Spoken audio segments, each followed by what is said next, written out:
Elden Ring is a masterpiece of a game, but that doesn't mean that everything in it is perfect. These are some ideas we had that we thought would be fun mechanics to add to the game, or some quality of life changes that might help your controller or keyboard survive another day. If you've gotten a little bit too curious in your exploration of the lands between, then you have probably already figured out that there isn't a swimming mechanic in Elden Ring. The moment you get into water that is too deep, you get that illustrious "you died" screen and a valuable lesson learned. Now, what if we were able to swim in Elden Ring? Think about the creatures you would see. Think about the bosses you would fight. Think about seeing a small island off in the distance, Michael Phelpsing across the water and emerging on shore like a tarnished castaway, not knowing exactly what is waiting for you. Could it be a dragon island with the most badass dragon boss on it? Could it be a secluded island where an outcast demigod has been sentenced to? The possibilities are endless. And we already know that a swimming mechanic is possible in these FromSoft games since we saw it in Sekiro. With the massive amount of exploration and water present in the lands between, a swimming mechanic just makes sense. In the beginning of the game, you don't really have that many weapons, so organizing them or even finding a specific weapon is easy to do. Now, once you've put 100+ hours into the game, it's likely that you have more weapons than you even know what to do with. Staffs, shields, straight sword, katanas, twin blades, the list goes on and on and on. And if you're the type of player that likes to switch up their weapon often or equip a weapon that is perfect for the next boss fight you're about to face, it can get annoying and time-consuming trying to find that specific weapon every single time you want to equip it.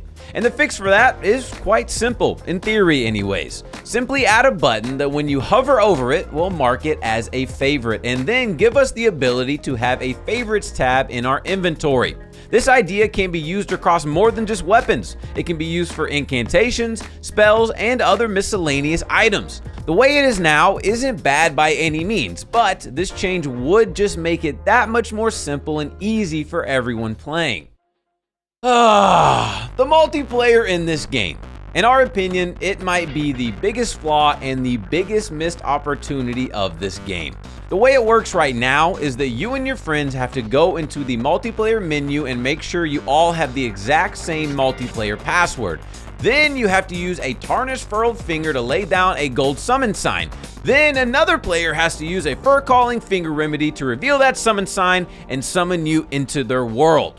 If you die, complete a boss, or just happen to get a connection interrupted, you have to start that process all over again. If you go into another player's world and happen to come across a grace you don't have, well, you better hope you remember where it was, because you're not going to be able to access it in their world. You're also not able to pick up any map pieces or any other items in that player's world, which means you'll have to go do it all again in your world. It can get very monotonous and tedious having to go through this process handfuls of times just to fight one boss. Now, we're not just going to complain about it without having a suggestion to help make it better. Simply, even though it is anything but, allow us to have the ability to make our own lobby just like any other multiplayer game. Add your friends and invite them to your world. Make all of the graces and items that you can pick up server side so that when you find an awesome weapon or item, you can show your friend exactly where it's at. If your friends die during a boss fight, they can spectate you clutching up and proving why you don't deserve to be maidenless, or they can watch you get pummeled and hilariously fail for the 100th time. If the host dies, just like it is now, everyone dies. We actually really like this mechanic because it feels like protecting a VIP during a boss fight when your buddy is the host. If you all die, you can all respawn at the nearest grace or Stake of Marika just like you would in a solo game. Right now, the way the multiplayer is set up is fine, but it's usually more of a headache than anything, and this change would really just elevate the game even more. And for all the hardcore solo Souls players that think this is a bad idea, there's good news. This doesn't affect you at all since you play solo. This allows the people that want to explore and fight all the bosses in the lands between with a fellow Tarnished brethren by their side to do that with more efficiency and less headaches. More time playing and less time asking your buddy exactly where they put their summon sign down at. Piggybacking off of our last point, there could also be a filter option based on the nature of the weapon. For example, if you're running a melee build, you could use a filter to only show weapons that have the best scaling for dexterity or strength, and for magic builds, intelligence, faith, or arcane. You could even take it a step further and add in a sub-filter so that you could look for weapons that scale best with dexterity and arcane. Once again, the way it is now is not bad by any means, but this filter would help you find that specific weapon much easier and maybe even give you an idea for a new weapon that you would have never even thought of. It's no secret that FromSoft games purposely make you figure out a lot of things for yourself, which is great until you randomly talk to one person, then get distracted by a random lobster in a lake, and then you see a castle that you have to go explore, then a demigod that you of course have to go and slay. Then 10 hours later, you completely forget you even spoke to that NPC, and now you're deep down a YouTube rabbit hole trying to figure out which step of the quest line you're even on. Our suggestion is that after you have spoken to that NPC, not before, so you still have to explore to find them to get that option, you get a quest line or objective tab that states what NPC the quest is for, and maybe show the dialogue of that conversation you last had so that you can try and figure out where to go or what to do next without it just being handed to you.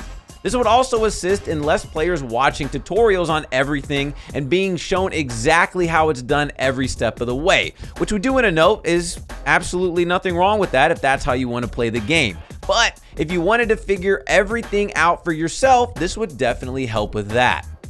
Let's all be honest with each other. How often do you really use the crafting system in Elden Ring? Some use it more than others, obviously, but a vast majority of players very rarely use the crafting system as it's not that vital for you to use to progress in the game. The only thing we used the crafting system for was to craft the fur-calling finger remedies from Erdtree flowers so that we could play with our friends. This is something that we wish wasn't the case. There are a lot of things that you can craft, and we've even seen some people beat the game using nothing but crafted items, which is incredible, by the way. But as we mentioned before, almost all of the items that you can craft aren't that vital to you surviving in the lands between, and that's a bummer. An incredibly underrated, integral part of your journey across the lands between is your magical steed, Torrent, helping you get to places faster, taking hits from enemies that are intended for you, and allowing you to get to places that you wouldn't even have been able to get to otherwise. From the moment you get the ability to summon Torrent thanks to the Spectral Steed Whistle, that is it. That is the best that Torrent will be. There is no upgrading or ways of giving it any other abilities. We would love to see a way to upgrade or interact with our magical steed, maybe giving Torrent the ability to have a higher double jump or even a triple jump feature to help us access other parts of the map that weren't previously accessible, or maybe even be able to equip him with some legendary armor that you could get off of defeating the bosses that are on horseback, such as the Knight's Cavalry. Just some food or Roa fruit for thought. There are two questions we ask when picking out the armor that we will wear for the battles in the lands between. How cool does it look, and how heavy is it? The weight being the most important of the two because no one is trying to panic heavy roll around while you scream for your life. There are some exceptions to this, such as if you're going through an area with Scarlet Rot, you want to have an armor set that has a high immunity, such as the very stylish and swagged out Omen set. But other than that, there isn't a whole lot of thought that gets put into the armor you wear, for most people anyways. So, those are the things that we would try to change about Elden Ring to make it slightly better. And we want to reiterate this again. We love Elden Ring and think it is a phenomenal game. This is not to trash on the game or to try and make it easier. This is just a simple discussion about some cool mechanics or changes that we'd like to see. A wish list, if you will. Appreciate you all hanging out with us, and if you enjoyed, consider leaving a like and subscribing for future videos, and we'll see you in the next one.